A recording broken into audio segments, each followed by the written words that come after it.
Hi, this is a Subarctic Beekeeper, one of the many. I am somewhere north of Fairbanks, Alaska, owner of Happy Creek Farm. And I'm in the bee barn right now. The temperature outside is 31 degrees Fahrenheit. It is March 30th. I have hives out on my deck in a hive pod, I'm calling it, that I built that's 12 feet long, 3 feet wide, 3 feet deep, 3 feet tall. In there, I've got it insulated and I've got tar paper lining everything. I've got a heater in there, keep things at a good temperature. I just couldn't leave my bees in the bee barn anymore.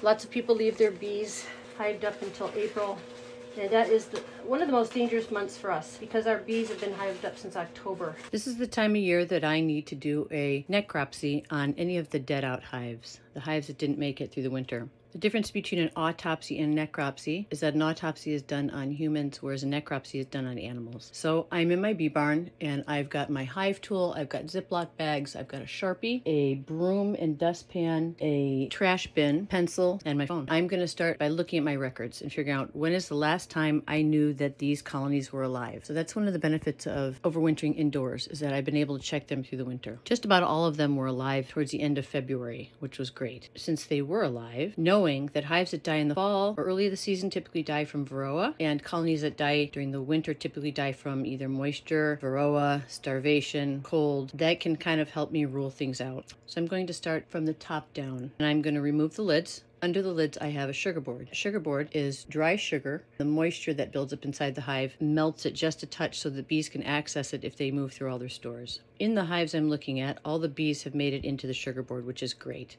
So that means no early fall deaths. These bees died after February. There are some bees on the outside of the hive, most bees on the inside of the hive. Bees on the outside of the hive can be dead because of nosema virus, maybe exposure to the mosquito sprays we have up here, which affects their ability to thermoregulate. My concern is those bees, but also the ones that are dead in the hives. So I'm going to lift up the sugar board that is full of bees and look through the frames and see if I see any bees in the frames. In some of the hives I do, and some of the hives I don't. Some of them that are in head first and died that way likely died of starvation.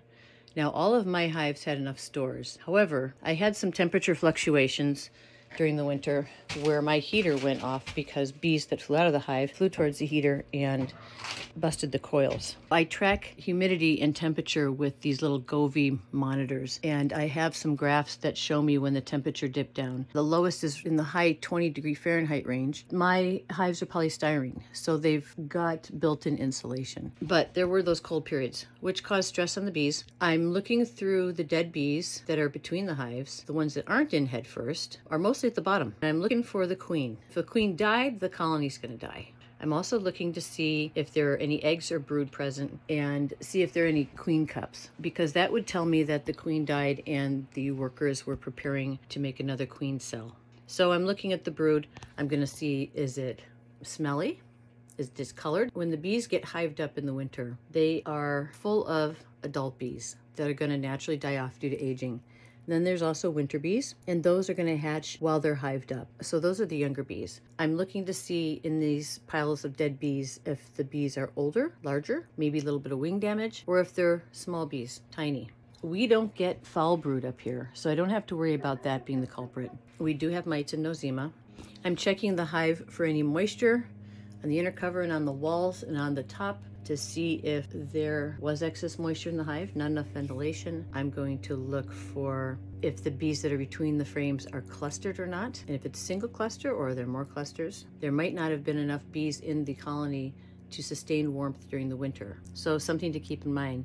My last podcast was on thermodynamics and how a hive loses heat during the winter. And going into winter, all of these hives had full frames of stores, which meant that there was a lot for them to eat, but also it was easier for them to stay warm. Now, towards the end of the year, those stores are gone, which leaves a lot of dead airspace. And also the colonies are much smaller, so it's much more difficult for them to keep warm. That would have gone hand in hand with the drop in temperature that I had. Sometimes when there's a sudden drop in temperature, the bees that are not clustered are unable to reform a cluster quickly in order to stay warm. And I imagine that has happened. What else am I going to look for? I'm looking for brown, drippy stains inside the hive box and outside the hive box. Inside the hive box means they've had to defecate inside, and bees don't want to defecate inside their hive. They'll do anything they can to avoid that. If there is defecation inside the hive, and I see that there is on some of these hives, it could be nosema or it could be dysentery.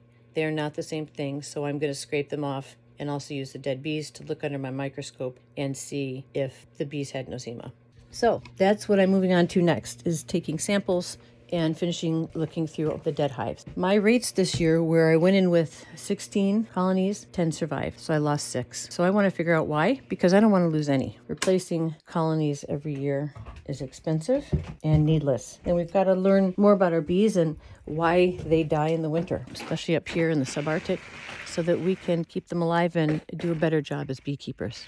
So I'm in the bee barn now. It's a little bit stinky from the dead bees, so the hives that didn't make it. I adopted some colonies last fall from people who did not want to overwinter or did not know how. And what I quickly noticed, unfortunately, even though all my colonies were cleaned from mites because I'd been treating them, the bees that I took in were not. And within a week or so, they infected my hives with varroa. So I ended up actually doing a oxalic acid treatment the very day that I put them in the bee barn in October, in hopes of having some sort of positive impact. So right now I am scooping up dead bees from each hive, sticking them in Ziploc bags, labeling them for which hive they came from, so that I can track why these particular bees died, if it was mites, if it was nosema, which I don't suspect because I've tested for nosema through the winter, or what else would have killed them. I am noticing amongst the dead bees a lot of little baby bees. Not happy about that. And I'm noticing just about all the bees had come up into the top level of sugar cake, which means they had gotten through their stores, were eating the sugar cake, so they died not too long ago. According to my records, the majority of the hives were alive when I checked them in February, at the end of February. Now, bringing them out in March, some of those hives that were alive are dead. I want to find out what went wrong and why, so I can correct for next year. That's all I've got for today.